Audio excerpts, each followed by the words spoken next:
Bismillahirrahmanirrahim. Assalamualaikum warahmatullahi wabarakatuh. Hai teman-teman, perkenalkan nama saya Nining Ardin Rahayu dengan NIM 22381071 dan rekan saya bernama Natasha dengan NIM 22381028. Kami dari kelompok 3 akan memaparkan materi yang berjudul Desain Materi Pembelajaran.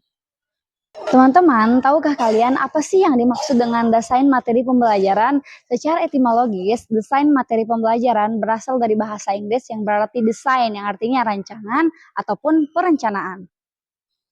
Dalam konteks pendidikan, desain diartikan sebagai proses penyusunan komponen pembelajaran yang sistematis untuk mencapai tujuan yang telah ditetapkan. Sedangkan materi pembelajaran adalah segala bentuk isi ataupun bahan ajar baik berupa pengetahuan, keterampilan maupun sikap yang harus dipelajari peserta didik sesuai dengan kompetensi dasar dan capaian pembelajaran dalam kurikulum. Menurut Dick dan Carroll, desain pembelajaran merupakan suatu proses sistematis untuk mengidentifikasi kebutuhan belajar, mengembangkan strategi, serta merancang materi dan evaluasi yang dapat memfasilitasi peserta didik untuk mencapai hasil belajar secara efektif.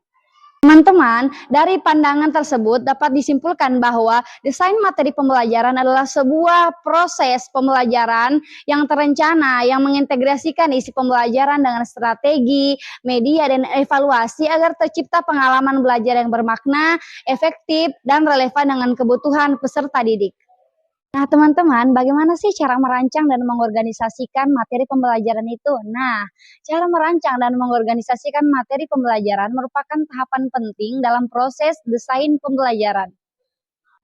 Proses ini tidak hanya berfokus pada penyusunan materi, tetapi juga melibatkan analisis kebutuhan, pemilihan metode, serta strategi penyampaian agar sesuai dengan karakteristik peserta didik dan tuntutan kurikulum. Yang pertama, analisis kebutuhan dan tujuan. Dalam perancang materi pembelajaran adalah melakukan analisis kebutuhan belajar.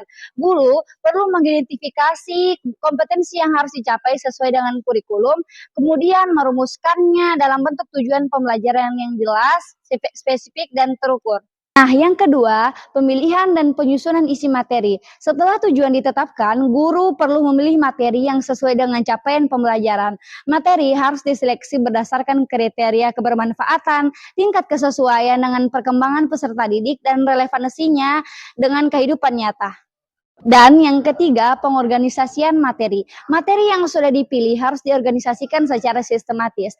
Organisasi materi dapat dilakukan dengan urutan dari sederhana ke abstrak atau dari umum ke khusus. Keempat, penentuan strategi dan media pembelajaran. Desain materi pembelajaran juga harus mempertimbangkan strategi dan media yang akan digunakan. Dalam kurikulum Merdeka, guru diberikan keleluasan untuk memilih model pembelajaran baik berbasis proyek, diskusi, maupun kolaboratif. Terakhir, evaluasi dan revisi. Langkah terakhir adalah mengevaluasi efektivitas materi yang telah digunakan dalam pembelajaran. Evaluasi ini mencakup sejauh mana materi membantu peserta didik untuk mencapai tujuan belajar.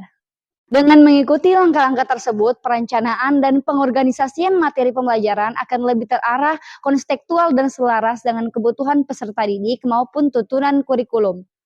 Baiklah, materi selanjutnya akan dibawakan oleh rekan saya yang bernama Natasha. Baik, selanjutnya bagian C. Cara mendesain materi pembelajaran. Mendesain materi pembelajaran adalah proses merancang isi pelajaran agar sesuai dengan tujuan, kebutuhan peserta didik, dan tuntunan kurikulum. Desain materi tidak hanya sekedar menyusun bahan ajar, tetapi juga melibatkan strategi penyampaian media, serta evaluasi yang terintegrasi. Adapun proses ini yang harus dilakukan secara sistematis agar materi dapat mendorong ketercapaian kompetensi sekaligus menciptakan pengalaman belajar yang bermakna terbagi menjadi 6 bagian. Adapun yang pertama, menetapkan tujuan pembelajaran. Langkah awal dalam mendesain materi adalah menetapkan tujuan pembelajaran. Tujuan harus dirumuskan berdasarkan capaian pembelajaran dalam kurikulum dan ditulis secara spesifik, operasional, serta terukur. Membagi tujuan pendidikan ke dalam 3 ranah yang kognitif, efektif, dan psikomotor yang dapat menjadi acuan dalam merumuskan tujuan. Dan yang kedua, menganalisis karakteristik peserta didik. setiap peserta didik memiliki gaya belajar, latar belakang, serta kemampuan yang berbeda. Oleh karena itu, guru harus menganalisis karakteristik peserta didik seperti tingkat perkembangan kognitif, minat, dan pengalaman belajar sebelumnya. Adapun yang ketiga, menentukan materi yang relevan.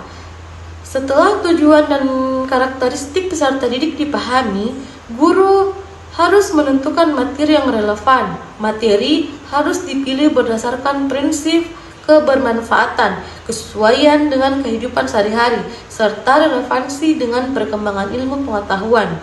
Selanjutnya, bagian keempat, memilih strategi penyampaian.